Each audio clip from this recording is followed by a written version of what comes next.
सचिन वाझेंना अटक करण्यात आलेली आहे। या संदर्भात तुम्ही प्रकरण लावून धरलं सभागृहात पण आणि सभागृहाच्या बाहेर। नाही, हे प्रकरण अत्यंत गंभीर आहे। ज्यावेळी याचे काही पुरावे माझ्याजवळ आले त्यावेळी मी ते सभागृहात याकरताच मांडले की समजा पोलीसमधलेच लोक अशा प्रकारे जर काम करणार असतील आणि अशा प्रकारच्या गंभीर गुन्ह्यांमध्ये सहभागी होणार असतील तर कायदा आणि सुव्यवस्था राहील कशी।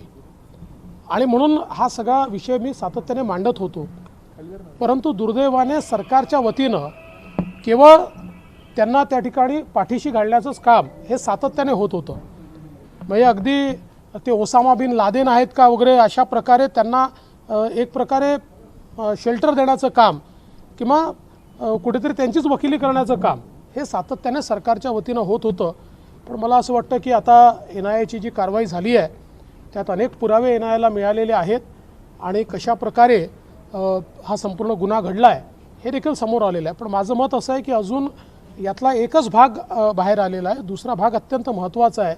मनसुख हिरेन यांची जी हत्या आहे, आता तर ही गाडी त्या ठिकाणी ठेवल्याचा जो गुन्हा आहे त्या गुन्ह्याच्या संदर्भात NIAने आज रिमांड मागितलेला आहे। पण मनसुख हिरेन यांची जी हत्या आहे ती हत्या देखील अत्यंत महत्त्वाची आणि त्यातही प्रचंड मोठे धागेदोरे आणि पुरावे हे मला असं वाटतं की जे काही एजन्सीज आहेत त्यांना त्या ठिकाणी उपलब्ध होत आहेत आणि त्यातही लवकरच कारवाई होईल अशी माझी अपेक्षा आहे।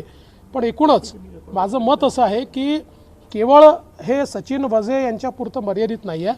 कोण कोण याच्यामध्ये आहेत, कोणाचा त्याला पाठिंबा आहे, कोणाकोणी त्याच्यामध्ये काय काय रोल प्ले केला आहे, या सगळ्या गोष्टी या निमित्ताने बाहेर येणं अत्यंत आवश्यक आहे।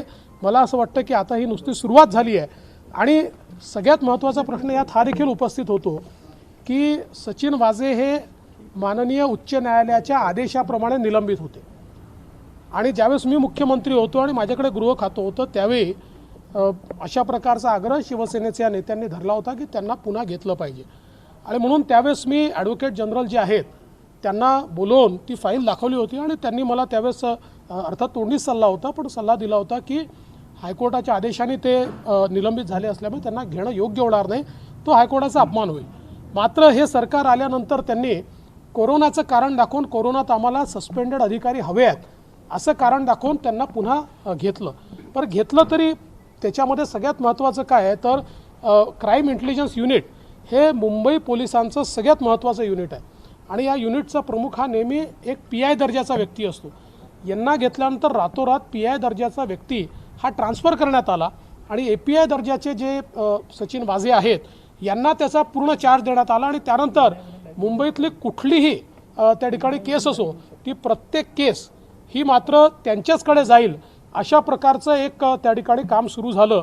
आणि म्हणून त्यांचं जे वाढतं महत्त्व होतं, सरकारचा जो वाढता पाठिंबा होता किंवा जो सरकारचा वाढता विश्वास त्यांच्यावर होता, ते शिवसैनिक झाले होते म्हणून होता की त्याला काय कारण होतं मला माहिती नाही, परंतु या विश्वासामुळे त्यांना हे लक्षात आलं की आपण काहीही करू शकतो आणि अशा या ॲटिट्यूडमधनं मला असं वाटतं की हे काम या ठिकाणी झालेलं आहे हे अत्यंत गंभीर आहे आणि मला असं वाटतं की या संदर्भात आता अजून पुढे भरपूर कारवाई होण्याची अपेक्षा आहे। पण सर, या सगळ्या तपासात यंत्रणा खरं तर पुढे आलेल्या आहेत। मुंबई पोलिसांवरती अविश्वास दाखवण्यात आलेला असा एकूण आरोप सुद्धा केला जातो। मला असं वाटतं की याच्यामध्ये बॉम्ब हा ज्यावेळेस ठेवला जातो त्यावेळेस NIAचं काम अशा प्रकारे येतं कारण याच्या पाठीमागचा घटनाक्रम जर आपण बघितला तर त्यामध्ये वेगवेगळ्या प्रकारे धमकी देणं आणि सगळ्या गोष्टी त्याच्यामध्ये आल्या। पण प्रश्न हा कोणावर अविश्वास दाखवण्याचा नाही आहे, मात्र यातली महत्त्वाची गोष्ट काय आहे, आज जे अटकेत आहेत तेच याचे आय होते। म्हणजे हे देखील किती गंभीर आहे की इतकी मोठी घटना झाल्यानंतर ज्यांनी घटना घडवली असा आरोप आहे तेच जर इन्व्हेस्टिगेटिंग ऑफिसर असतील तर कसं काय त्याच्यावर मला असं वाटतं की त्याच्यावर कारवाई करता येईल। त्यामुळे मला वाटतं आता इतके पुरावे आल्यानंतर मग मुंबई पोलिसांवर अविश्वास, मग तो महाराष्ट्रद्रोह, मग ते सेंटर त्याच्यामध्ये असं बोलणाऱ्यांना जरा एकदा स्वतः आरशात बघितलं पाहिजे की इतका भयानक जर कोणी वागत असेल तर यातनं काय मुंबई पोलिसांची जी काही एवढी मोठी इमेज आहे आणि देशातलं सगळ्यात चांगलं पोलीस फोर्स मानलं जातं त्या पोलीस फोर्सची काय इमेज आणि चांगली होते की वाईट होते याचं देखील उत्तर त्या लोकांनी दिलं पाहिजे। तर संजय राऊत यांची अशी प्रतिक्रिया आली की फडणवीस यांना पोलीस जर अशी होत असतील तर ती गोष्ट गंभीर आहे। मला असं वाटतं की हे माझं विरोधी पक्षनेता म्हणून काम आहे अशा प्रकारची माहिती खरं म्हणजे मला घेऊन ते मांडायची आवश्यकताच पडायला नको। ती का मला पडली याचं उत्तर खऱ्यांदा संजय राऊत साहेबांनी दिलं पाहिजे की इतकी ढळढळीत अशा प्रकारची केस होते, पोलीस अशा प्रकारे कथित रूपानं प्लॅन करतात, पोलिसांच्या अशा या सगळ्या प्लॅनिंगमध्ये एका व्यक्तीची हत्या होते, या सगळ्या गोष्टी जर त्या ठिकाणी होत असतील आणि त्या सगळ्या गोष्टी दाबण्याचं काम होत असेल तर मला असं वाटतं की पहिल्यांदा त्या यंत्रणेला संजय राऊत साहेबांनी प्रश्न विचारला पाहिजे, मला ते का मिळत आहे याबद्दल कुठलं तरी दुःख किंवा उद्वेग हा जाहीर करण्यापेक्षा हे असं का घडत आहे हे विचारण्याची गरज आहे. पण संजय राऊतांनी दुसरीकडे तुमचं कौतुकही केलं आहे, एका निष्णात वकिलासारखं तुम्ही ही संपूर्ण केस मांडलेली आहे. नाही, माझं ते कामच आहे, मी विरोधी पक्ष नेता आहे, जे काही मला त्या ठिकाणी दिसतं आहे आणि समाजाच्या हिताचं आहे किंवा कुठे जर चूक घडत असेल तर ती चूक त्या ठिकाणी मांडणं हे माझं काम आहे. मी राज्याचा मुख्यमंत्री राहिलो आहे, मी गृहमंत्री राहिलो, मला प्रशासन माहिती आहे, मला गृहविभाग माहिती आहे, पोलिसांची काम करण्याची पद्धत मला माहिती आहे, मी अनेक वर्ष विरोधी पक्षात काम केलं आहे. त्यामुळे या सगळ्या गोष्टी मला मिळाल्यानंतर त्या उचित लॉजिकल एंडपर्यंत पोहोचल्या पाहिजे याकरता प्रयत्न मी सातत्याने करत होतो.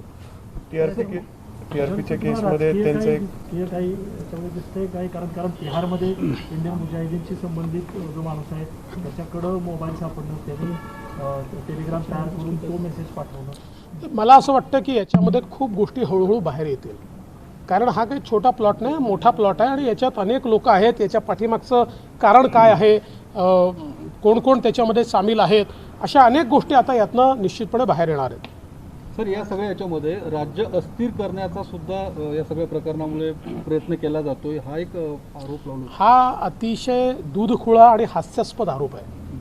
याचं कारण असं आहे की समजा इतकी भयानक घटना पोलीसमधले अधिकारी करत असतील आणि त्यांच्या ती सगळी घटना बाहेर आल्यानंतर ते तपास यंत्रणा जर त्यांना अटक करत असतील तर त्यातनं राज्य खिळखिळं करण्याचा प्रयत्न आहे की जे असं वागले आणि त्यांना जे प्रोटेक्ट करतायत ते राज्य खिळखिळं करतायत, हा माझा सवाल आहे. त्यामुळे मला असं वाटतं की पहिल्यांदा त्यांना जाब विचारला पाहिजे की यांना प्रोटेक्ट का केलं, पहिल्यांदा हा जाब विचारला पाहिजे की त्यांना घेतलं का, बरं घेतलं तर त्यांना इतकं महत्त्वाचं पद का दिलं, काय तुमचं असं अडलं होतं की त्यांना ते पद दिल्याशिवाय तुम्हाला बरं वाटत नव्हतं, किंवा काय तुमचे काय धागेदोरे होते की सातत्याने फक्त तुम्हाला एकच माणूस त्या ठिकाणी दिसत होता. मी तर ते सचिन वाझे काळे का गोरे पाहिले नाही, मी त्यांना फक्त टी व्हीवरच बघितलेलं आहे, मी कधी त्यांना भेटलो नाही किंवा त्यांच्या विरुद्ध माझ्या मनात कुठलीही दुर्भावना देखील नाही. पण हे जे काही ढळढळीत आपल्याला या ठिकाणी दिसत आहे हे मात्र मी कसं डोळे बंद करून बघू. सर, या सगळ्या प्रकरणामध्ये स्टेटस ठेवलं होतं की जगाला गुड बाय करण्याची वेळ आहे. ठीक आहे, मग ते कोणी काय स्टेटस ठेवावं त्यांचा प्रश्न आहे. आता सर, राष्ट्रपती राजवट लागू करण्याची मागणी जी महाराष्ट्रात होतीये भाजप नेत्यांकडून केली नाही, जाते. असे काही राष्ट्रपती राजवट वगैरे लागू करण्याची मागणी केली गेली नाही. सुधीर भाऊ केवळ एवढंच म्हणाले की अशा प्रकारे तुम्ही जर नियमबाह्य वागाल, अशा प्रकारे जर तुम्ही संविधान संमत वागणार नाही, तर त्यांनी दाखला दिला की कशा प्रकारे 1980 साली अशाच प्रकारच्या गोष्टी झाल्यानंतर स्वर्गीय श्रीमती इंदिराजींनी महाराष्ट्रामध्ये राष्ट्रपती राजवट लावली होती. त्यामुळे त्यांनी इशारा दिला की चांगलं वागा. आता सर, या सगळ्या प्रकरणामध्ये सचिन वाझेंच्या नार्को टेस्टची सुद्धा मागणी काही आपल्या पक्षातील आमदारांनी केली, त्यासोबतच गृहमंत्र्यांनी राजीनामा द्यावा, ही मागणी तुम्हीही करताय. मला असं वाटतं की आता तपास यंत्रणांना काम करू दिलं पाहिजे. तपास यंत्रणांनी या संदर्भात काय निर्णय करायचा तो तपास यंत्रणांनी केला पाहिजे. मात्र एक गोष्ट निश्चित आहे की सरकार असेल किंवा मंत्री असतील, मुख्यमंत्री असतील, या सगळ्यांच्या समोर एक प्रश्नचिन्ह तर यांनी निर्माण झालंच आहे. तर डेलकर आणि नानू नाईक प्रकरणात विरोधी पक्ष गप्प का असाही प्रश्न विचारला जातोय. त्या संदर्भातलं उत्तर यापूर्वीच दिलेलं आहे की डेलकरच्या संदर्भात कोणीही सरकारला थांबवलं नव्हतं कारवाई करण्यापासून, पण सचिन वाझेचं प्रकरण आल्यानंतर डेलकरच्या प्रकरणात का कारवाई केली असा माझा प्रतिप्रश्न आहे. तोपर्यंत काय सरकार झोपलं होतं, तोपर्यंत का कारवाई त्या ठिकाणी केली नाही. आणि दुसरा प्रश्न या ठिकाणी असा देखील उद्भवतो, हे जे काही बोललं जात आहे, आता 2 शेतकऱ्यांनी आत्महत्या केली आणि मुख्यमंत्र्याचं नाव चिठ्ठीत लिहिलं, तर याचा अर्थ काय, आम्ही ही मागणी करायची की आता मुख्यमंत्र्यांवर त्या ठिकाणी कारवाई करा, आणि आम्ही मागणी केली नाही तर काय त्याचा अर्थ असा आहे की आता आम्ही का चूप आहोत. त्यामुळे या गोष्टी ज्या आहेत, ज्यावेळेस सरकार अडचणीत येतं त्यावेळेस अशा प्रकारे सांगण्यात येतं. अन्वय नाईक यांच्या प्रकरणामध्ये मी आधी सांगितलं की ती अतिशय आम्हाला देखील त्याचं दुःख आहे त्या सगळ्या प्रकरणाचं, पण त्या संदर्भात सर्वोच्च न्यायालयाचा आदेश आल्यानंतर जर कोणी त्याला प्रतिप्रश्न करत असेल तर मला असं वाटतं की मग सर्वोच्च न्यायालयावर त्या व्यक्तींचा विश्वास नाही आहे. शरद पवारांनी भाकीत केलंय की आसाम वगळता भाजपाचा पराभव होईल. असं भाकीत हे लोकसभेपूर्वी अनेक नेते करत होते की भारतीय जनता पक्षाला केवळ 180 जागा मिळतील, पण आधीपेक्षा जास्त जागा भारतीय जनता पक्षाला मिळाल्या. या निवडणुकांमध्येही भारतीय जनता पक्ष हा सर्वात विजेता पक्ष म्हणून या ठिकाणी आपल्यासमोर येईल, हा मला विश्वास है। एंटीलिया बॉम्ब केस में जिस प्रकार से चीज़ें बाहर आई है और सचिन वाजे एपीआई इनको जिस प्रकार से अरेस्ट हुई है, मुझे ऐसा लगता है इससे सरकार के ऊपर एक सवालिया निशान पैदा हुआ है। विशेष रूप से हम लगातार ये कह रहे थे कि ये बहुत गंभीर घटना है और सचिन वाजे के ऊपर कार्रवाई होनी चाहिए, लेकिन उस समय मुख्यमंत्री जी और गृह मंत्री जी केवल उनका बचाव कर रहे थे, मानो उनके वकील हो, इस प्रकार से उस संदर्भ में बातें हो रही थी। लेकिन अब जो चीज़ें बाहर आ रही है ये सारी चीज़ें गंभीर है और मैं ऐसा मानता हूँ अभी तो बहुत कम चीज़ें बाहर आई है और ये तो अभी एक ही एंगल इसका बाहर आया है, मनसुख हिरेन जी की हत्या। ये जो एंगल है ये तो उससे भी बहुत ज़्यादा मैं ऐसा मानता हूँ कि गंभीर है, जो भी बाहर आना बाकी है और जो बाहर आएगा तब ध्यान में आएगा कि इसमें कौन कौन लोग लिप्त है, इसके पीछे की मंशा क्या है। एक और सवाल मैं पूछना चाहता हूँ कि ये जो एपीआई वाजे है ये करीब 16 सालों से सस्पेंडेड थे और उनको हाईकोर्ट ने सस्पेंड किया था और जब वो हाईकोर्ट ने सस्पेंड किया, जिस समय मैं गृह मंत्री और मुख्यमंत्री था, उस समय भी शिवसेना के नेताओं ने आकर इनको वापस लिया जाए इस प्रकार की मांग रखी थी। उस समय मैंने एडवोकेट जनरल जी को वो पूरी फाइल दिखाई थी और उन्होंने मुझे सलाह दी थी कि ये हाईकोर्ट से सस्पेंडेड है और इस प्रकार से इनको नहीं लिया जा सकता। लेकिन बावजूद उसके जैसे ये नई सरकार आई तो नई सरकार ने कोरोना का बहाना देकर उनको वापस लिया और केवल वापस नहीं लिया तो जो क्राइम इंटेलिजेंस यूनिट है, जो मुंबई पुलिस का सबसे महत्वपूर्ण अंग है और जिस पर हमेशा पीआई रहता है उसका प्रमुख, तो रातों रात पीआई को हटाकर जो 16 साल से सस्पेंडेड है ऐसे एपीआई को उसका प्रमुख बनाया गया और सारी जितने उसके बाद प्रमुख केसेस है वो भी केसेस उनको दी गई। और ये भी यहाँ पर मैंने बताना चाहिए कि जिस समय वो सस्पेंडेड थे उस समय शिवसेना में उन्होंने प्रवेश किया था, शिवसेना के प्रवक्ता के रूप में भी उन्होंने काम किया था। तो ये सारी चीज़ें जो है एक प्रकार से केवल मुझे ऐसा लगता है कि अपने हित के लिए इस प्रकार का कार्य ये बहुत ही गलत बात है और इसमें से हमारे सरकार की, हमारे पुलिस की इमेज भी खराब होती है और इसमें सत्य अभी आधा ही बाहर आया है।